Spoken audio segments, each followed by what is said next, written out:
Well, good morning. I can't think of a more difficult or a more timely passage for the needs of our worlds today than today's Old Testament reading.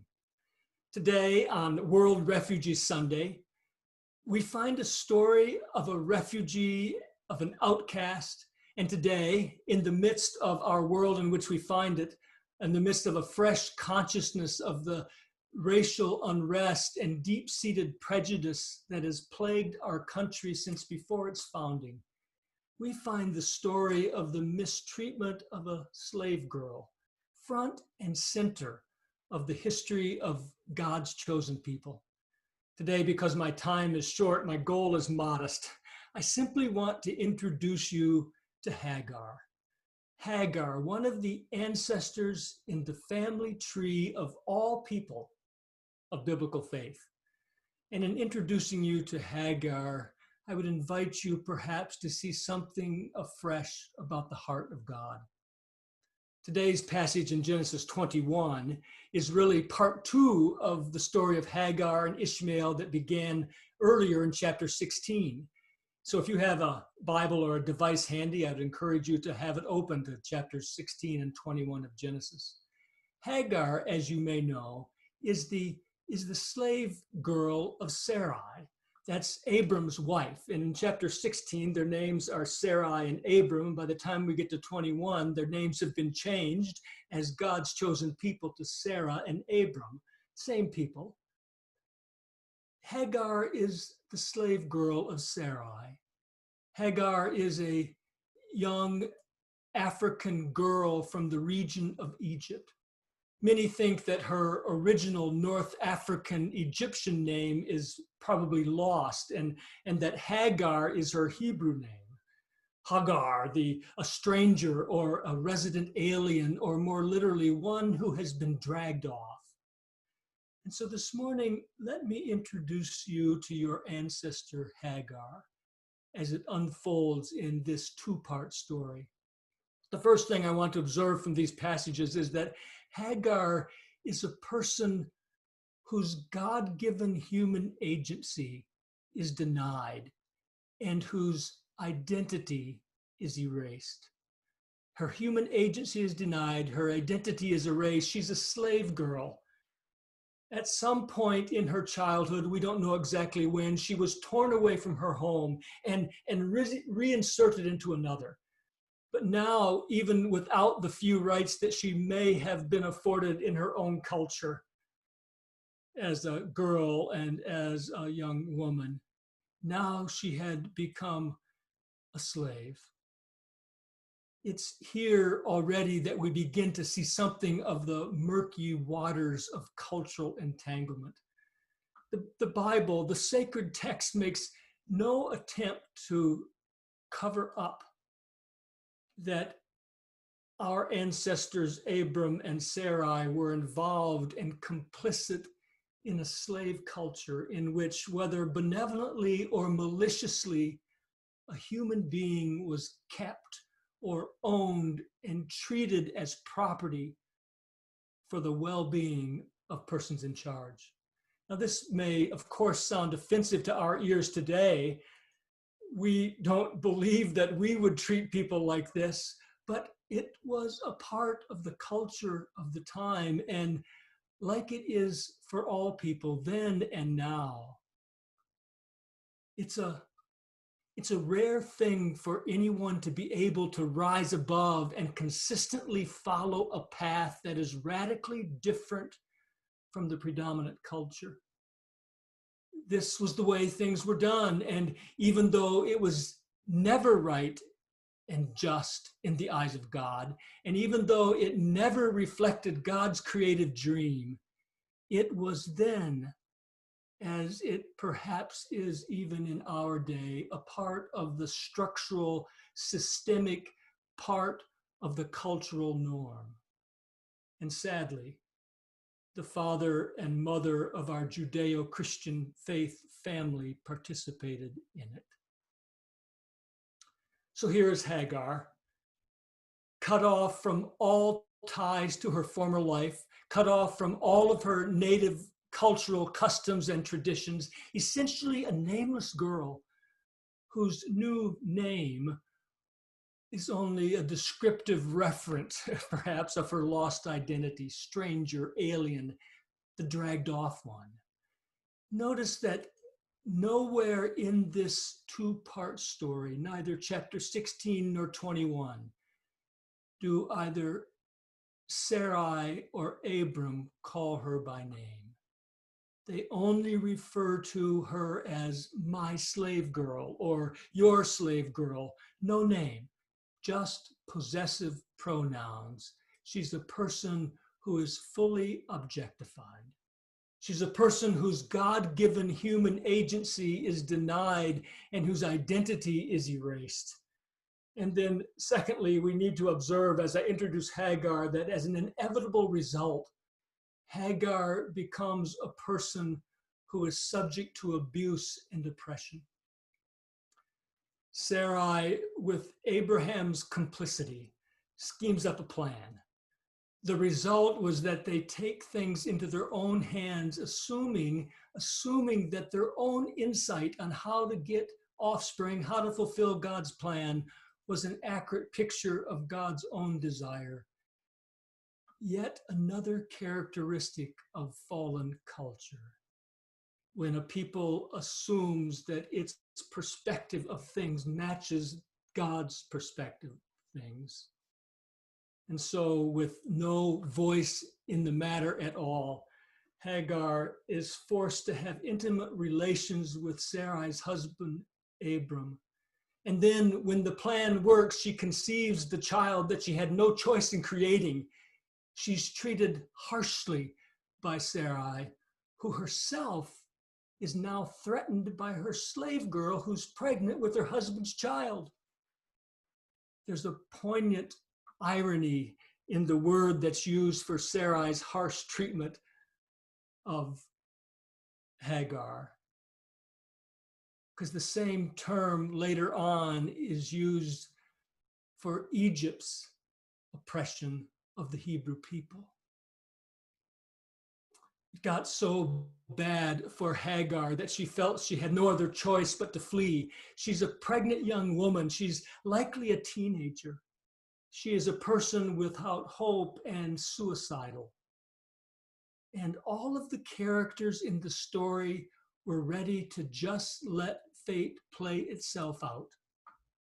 That is, with Hagar and her unborn child suffering whatever consequences may have come to them as she fled in the desert, with her and the unborn child dying in the wilderness. Sarah, Abraham, Hagar herself are all willing to stand by and do nothing. Might I say that here is yet another sign of systemic fallenness of cultural norms? To stand by and do nothing. All the characters are willing to stand by. That is, all the characters in the story but God. And now we come to the pivot part of this story. Not only is Hagar a person whose human agency is denied and whose identity is erased and who is oppressed and abused, Hagar now, because of God and only because of God, becomes a person who is sought out, a person who is seen, a person who is heard, and a person who is comforted by God. An angel of the Lord finds Hagar and does something that no one else in the story does. He speaks her name. He asks her what's happening, and in so doing, he affirms her human agency. He restores her identity, and he promises in language here that echoes the promise given to Abram, that God will also multiply her offspring. And that's just part one. After she and her son are ultimately cast out some 16 years later in chapter 21, God shows up again when they're on the pit of despair yet again, and they're resigned yet again to death in the wilderness, and God shows up yet again and speaks her name, and God says to her, "Do not be afraid." And God reaffirms the promise of multiple offspring, and God points her yet again to living, cool water. She's a person who is sought out. She's a person of dignity and worth and seen as that, and she's heard and comforted by God. And then finally, she's a person who sees God and names God.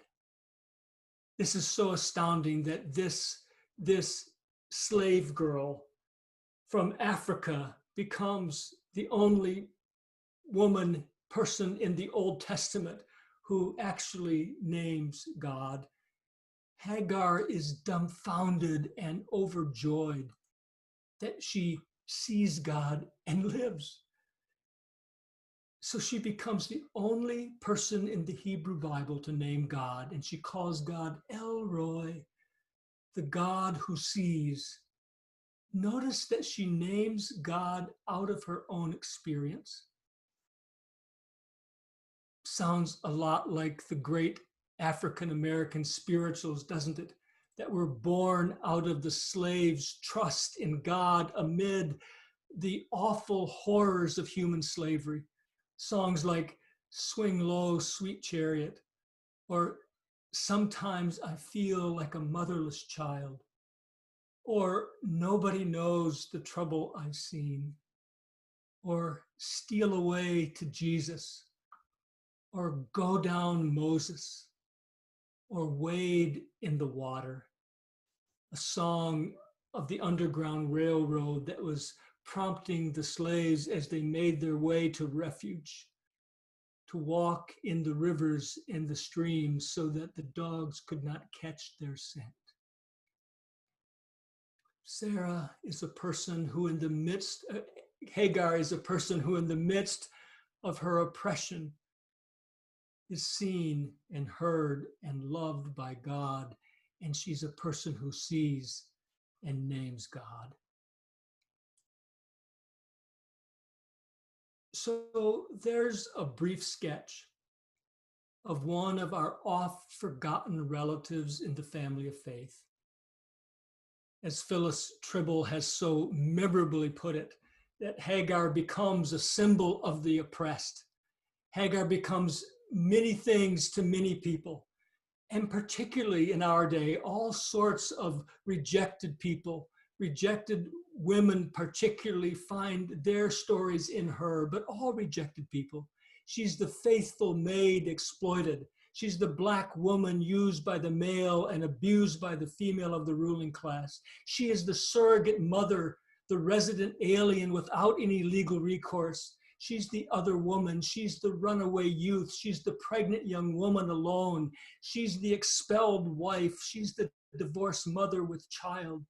She's the shopping bag lady carrying bread and water. She's the homeless woman, the indigent relying upon handouts. She's the welfare mother. She's the self-effacing female whose own identity shrinks in service to others. Hagar, the first person in Scripture whom a divine messenger visits.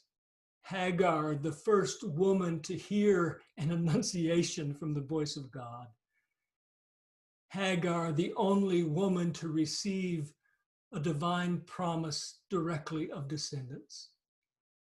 And the first woman in the Bible to weep for her dying child. And Ishmael. Ishmael is every Black son in every generation who still has to fear for his safety because of systemic cultural oppression. This morning, I've tried to introduce you to Hagar, but I hope you've also seen in between the lines something of the heart of God, and therefore something about our calling as people of God in this age and in any and every age, that God's intentions are universal and never bound to any ethnicity or nationality or family line, that God is bigger than our cultural norms or bigger than our embedded assumptions.